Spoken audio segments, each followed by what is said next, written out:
Hi, we're the Fine Brothers. Consider yourselves warned. We're about to recap the entire story of Harry Potter. The way the movies told it, not the books. And not including what happens in the final film. in one take. In under 7 minutes. Starting now. It all began in 2001 when Harry Potter and the Sorcerer's Stone arrived in theaters. It was called the Philosopher's Stone in most of the world, but apparently Americans were too cool for The that. film begins with Harry Potter as a baby being left at the doorstep of his aunt and uncle. It then jumps to a very unhappy 11-year-old Harry who lives in a cupboard under the stairs being treated like a slave by his relatives. Al will start delivering letters addressed to Harry from a wizarding school called Hogwarts. His uncle won't let him read them, but a half-giant named Hagrid comes to tell Harry the truth. You're a wizard, Harry. So Harry leaves with a lovable loaf and finds out about Lord Voldemort. Whoa. Oh, sorry. He who must not be named. He who must not be named killed Harry's parents and tried to kill him, but Harry survived. He's the only person to survive the killing curse, but it left him with a lightning bolt scar on his forehead, and it caused he who must not be named to be seemingly destroyed. Harry hops on a train to attend Hogwarts and befriends Ron Weasley and Hermione Granger. Hermione has Muggle parents. What's a muggle? Non-magic folk? Duh! Once they get to Hogwarts, they're told about a talking hat that's going to sort them into one of 4 houses based on their personality. Slytherin is the house that practically every evil wizard was sorted into when they were children. Why do they allow an evil house to continue to exist? We have no idea. The sorting out places Harry, Ron, and Hermione into Gryffindor! Long story short, Harry makes enemies with a Slytherin boy named Draco Malfoy and finds out there's a magical object called the Sorcerer's Stone that is being hidden in the school to protect it. He thinks the creepy potions teacher Severus Snape is trying to steal it, but it turns out to be the Defense Against the Dark Arts teacher Professor Quirrell, who wears a turban to hide the fact that he has He Who Must Not Be Named grafted onto the back of his head. Dumbledore, the headmaster of the school, must have somehow missed that one when he hired him. He Who Must Not Be Named. You know what? That's getting really annoying. Let's just call him Voldemort from now on.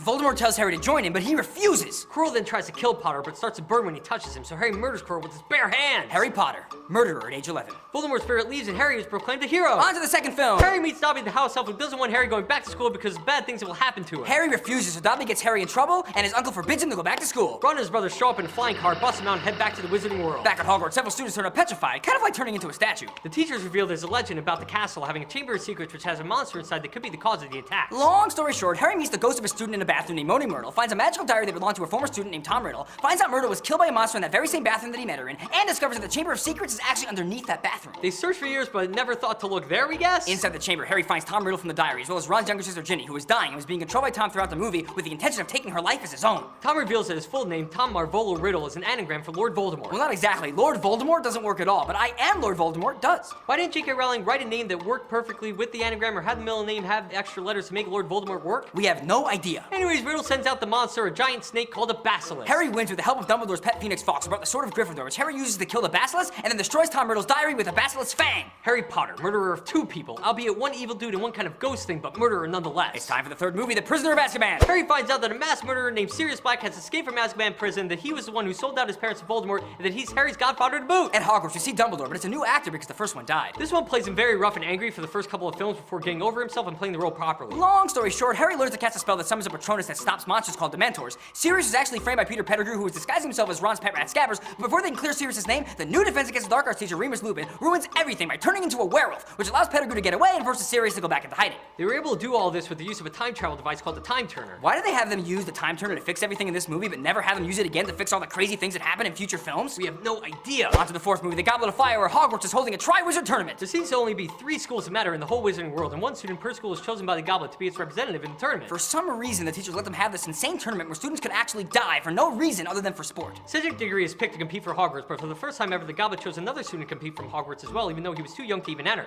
Yup, Harry Potter. Harry denies entering the tournament himself, and the new Defense Against the Dark Arts teacher, Mad-Eye Moody, has thoughts on the matter. Every Defense Against the Dark Arts teacher storyline ends badly. I wonder where this is going. He says there's no way Harry could have put his name in, and Dumbledore, on his way to being named the worst headmaster ever, allows Harry to compete. Long story short, by the end of the tournament, it's down to Cedric and Harry, and they decide to make it a tie, but the trophy they both touch at the same time ends up being a portkey. Portkey? An object that teleports people to places. Duh! And it brings them to a graveyard that Harry's been dreaming about, and out comes Peter Pettigrew with a gross fetal Lord Voldemort. Voldemort orders Pettigrew to kill the spell, and Diggory is killed in front of Harry. Then they use some of Harry's blood to bring Voldemort back to full form. Why doesn't Voldemort have a nose yet in the first movie he did? We have no idea. Then Harry and Voldemort duel, and the ghosts of Harry's parents help him escape to tell everyone at Hogwarts the news. He's back! He's back! Oh, and Moody is captured after he finds out he was actually one of Voldemort's followers, a Death Eater, impersonating Moody. Somehow Dumbledore also missed that one. On to the fifth movie! The Ministry of Magic don't believe that Voldemort is back and try to frame Potter and Dumbledore for being liars. Dolores Umbridge is the new Defense Against the Dark Arts teacher, and you guessed it, she won't be for long. She refuses to teach the kids how to defend themselves, so Harry starts a club to train students called Dumbledore's Army. Cho Chang, Cedric's former girlfriend, ends up making out with Harry, and then she cries. It's awkward. Cho rats the army out, though we find out she was forced to drink a truth serum and it wasn't her fault. No matter, Harry never talks to her again for the rest of the entire movie series. Real stand-up guy. Harry has a vision of Sirius being tortured, so he and the gang, along with Ginny, Neville Longbottom, and Luna Lovegood, fly on Thestrals to save him. Don't even ask what they are. They walk into a trap where the Death Eaters fight them to find a prophecy that ends up establishing that Harry or Voldemort needs to kill the other in the end. So much murder in Harry Potter. Sirius and the others arrive to help the kids. Sirius is killed and falls into this weird veil mirror thingy that is never established explained in the movie, and a lot of people weren't even sure that he was killed. Voldemort is spotted by the Minister of Magic, who finally believes that he's back, and that's the end of this pointless movie in the series. Bring on the Half-Blood Prince! Dumbledore uses Harry to lure a former Hogwarts professor who taught Voldemort named Slughorn to come back to teach, and Dumbledore tells Harry to let Slughorn collect him. Yes, it's really creepy, and why is Dumbledore being trusted by Harry at this point? We have no idea. Long story short, Harry finds an old potions book which was owned by the Half-Blood Prince. He thinks Malfoy has joined Voldemort, and Slughorn reveals that what he taught young Voldemort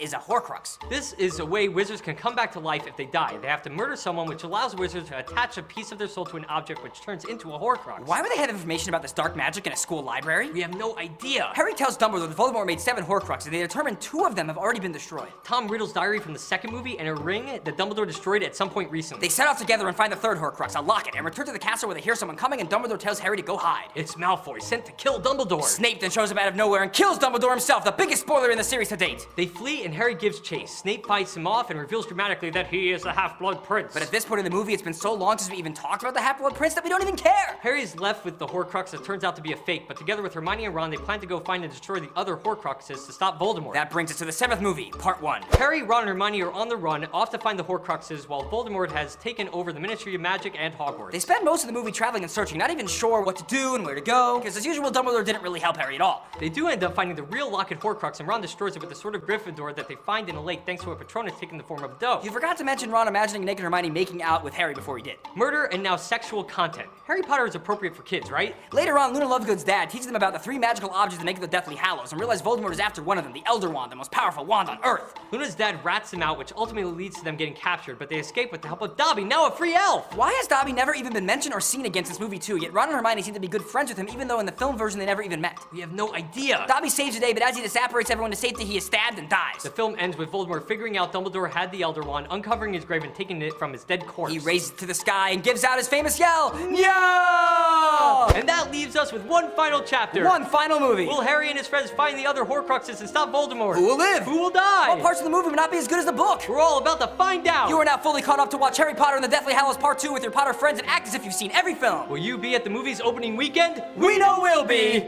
Of course, you could just read the book now. It will definitely be better than the movie. Definitely.